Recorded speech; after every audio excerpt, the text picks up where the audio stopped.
माजी मुख्यमंत्री पृथ्वीराज चव्हाण यांच्या उपस्थितीत वारुंजी जिल्हा परिषद गटातील काँग्रेसचे तीनही उमेदवारांनी अर्ज दाखल केले। वारुंजी जिल्हा परिषद गटात काँग्रेस पक्षाच्या वतीने जोरदार शक्ती प्रदर्शन करत वारुंजी जिल्हा परिषद गटासाठी सौ सुनंदा नामदेव पाटील व वारुंजी पंचायत समिती गणासाठी रवींद्र बडेकर तसेच कोयना वसाहत पंचायत समिती गणासाठी श्रीकांत पाटील यांनी सुद्धा उमेदवारी अर्ज दाखल केला।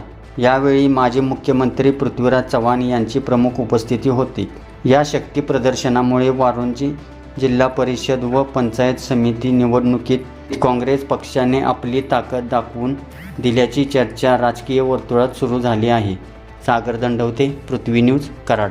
5 फेब्रुवारी रोजी होणाऱ्या जिल्हा परिषद पंचायत समितीच्या निवडणुकीच्या अनुषंगानं आज आपण वारुंजी जिल्हा परिषद गटातून माझ्या पत्नी सौ सुनंदा नामदेव पाटील यांची जिल्हा परिषदसाठी तसेच वारुंजी पंचायत समिती गणातून रवींद्र बडेकर मुंडे तसेच कोयना वसाहत पंचायत समिती गणातून श्रीकांत पाटील यांची उमेदवारी अर्ज आपण दाखल केलेले आहेत। आपण काँग्रेस पक्षाच्या माननीय पृथ्वीराज चव्हाण बाबा यांच्या नेतृत्वाखाली आपण ह्या निवडणुकीसाठी सामोरे जात आहे।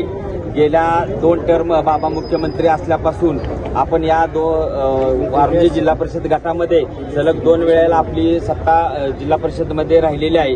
विद्यार्थी थोरडे पहिला निवडून आल्या होत्या, त्याच्यानंतर गलांडे मॅडम आणि गलांडे मॅडमच्या बरोबर मी वारुंजी गणामध्ये पंचायत समिती सदस्य म्हणून काम केलेलं आहे आणि वारुंजी गणामध्ये पंचायत समिती सदस्य काम करत असताना मी जे आपल्या शासकीय योजना ज्या असतील त्या प्रभावीपणे राबवण्याचा मी प्रयत्न केलेला आहे।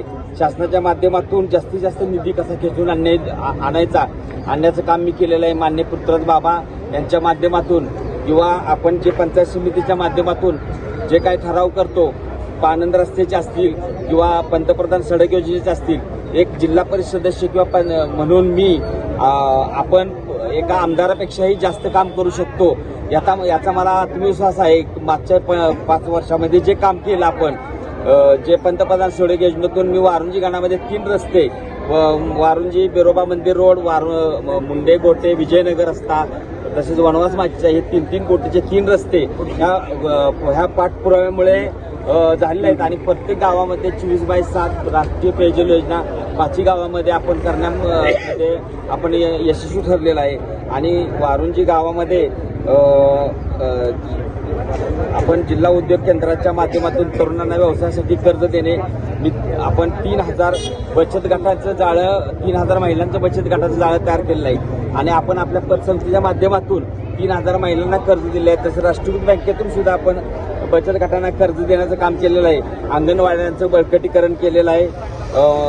प्रत्येक गावातल्या अंगणवाड्या बाबांच्या माध्यमातून आपण पूर्ण केलेले आहेत। याप्रमाणे पुढे सुद्धा वारुंजी जिल्हा परिषद गटामध्ये ह्या 3 उमेदवार आपले प्रचंड मताने निवडून येतील। लोकांचा प्रतिसाद पाहता बघितला तर मला खात्री आहे की वारुंजी गटामध्ये आपले हे 3 उमेदवार प्रचंड मताने निवडून येतील।